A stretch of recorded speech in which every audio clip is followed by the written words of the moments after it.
PM Modi ने भरी meeting में कहा सारे बिल छोड़िए, सनातन के अपमान पर ठीक से पढ़कर विपक्ष को दीजिए जवाब। जिस विपक्ष ने सनातन का किया है अपमान वो कूदेगा 72 हाथ। पंचांग देखकर बुलाया गया है 5 दिनों का विशेष सत्र। मीटिंग के बाद मोदी के मंत्री ने कहा नहीं बदलेगा इंडिया का नाम। फिर नए बिल के अलावा 18 सितंबर को क्या होगा।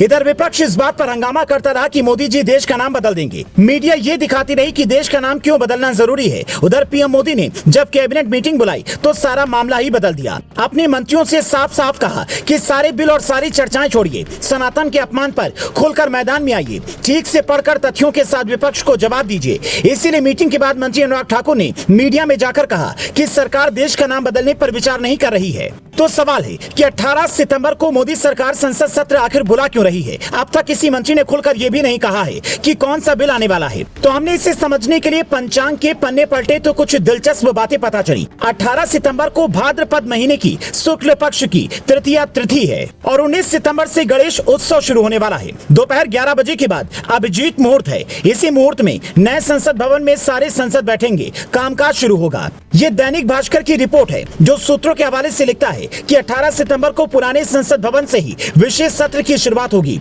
लेकिन 19 सितंबर को सभी सांसद नए संसद भवन में बैठेंगे और एक तरह से नए संसद भवन का उद्घाटन हो जाएगा। तो सवाल ये उठता है कि अभी तो मानसून सत्र शुरू हुआ था, फिर मोदी सरकार ने उस दौरान नए संसद भवन का उद्घाटन क्यों नहीं किया। क्योंकि 5 दिनों का विशेष सत्र बुलाने का मतलब कई करोड़ का खर्च है। तो इसका जवाब पहले धार्मिक नजरिए से सुनिए, फिर कानूनी नजरिए से समझाते हैं। धार्मिक नजरिया ये कहता है कि मलमास के महीने में कोई भी शुभ कार्य नहीं हो सकता। 20 जुलाई से 11 अगस्त 2023 तक संसद का मानसून सत्र चला। इस दौरान सावन का महीना चल रहा था। इस बार 2 महीने सावन थे। ऐसे में नए कार्य करने की इस दौरान मनाही होती है। कानूनी नजरिया ये कहता है कि अगर मानसून सत्र के दौरान संसद की शिफ्टिंग का काम होता तो फिर प्रश्नकाल से लेकर मणिपुर समेत कई जरूरी मुद्दों पर ढंग से चर्चा नहीं हो पाती। क्योंकि एक घर शिफ्टिंग में जब पूरे दिन का वक्त चला जाता है तो सोचिए देश की संसद की शिफ्टिंग में कितना वक्त लगेगा और कितना काम प्रभावित होगा। शायद इसीलिए इस बार संसद के विशेष सत्र में प्रश्नकाल या फिर शून्यकाल जैसी कोई चीज नहीं रखी गई। सिर्फ संसद की शिफ्टिंग और सेलिब्रेशन का काम होगा। सेलिब्रेशन इसलिए भी बनता है क्योंकि देश के वैज्ञानिकों ने अभी चांद और सूर्य पर अपना मिशन भेजकर जो देश का नाम रोशन किया है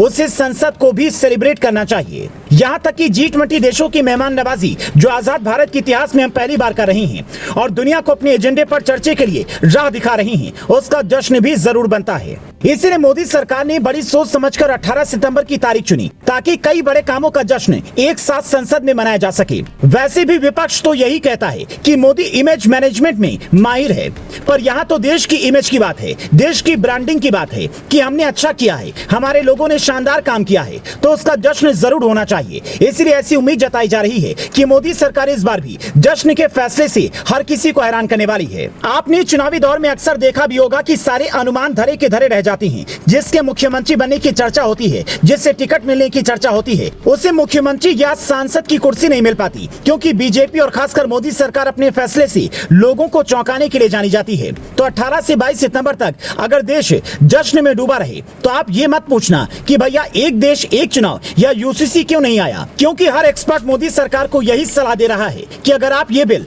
अभी ले आए तो ये ज्यादा जल्दबाजी हो जाएगी। अब चूंकि पीएम मोदी ने भी कह दिया है कि सनातन के अपमान पर बीजेपी मैदान में आने वाली है, तो समझ लीजिए कि 2024 का चुनाव सनातन के मुद्दे पर ही लड़ा जाएगा और हो सकता है कि संसद में भगवान गणेश की मूर्ति भी स्थापित हो जाए।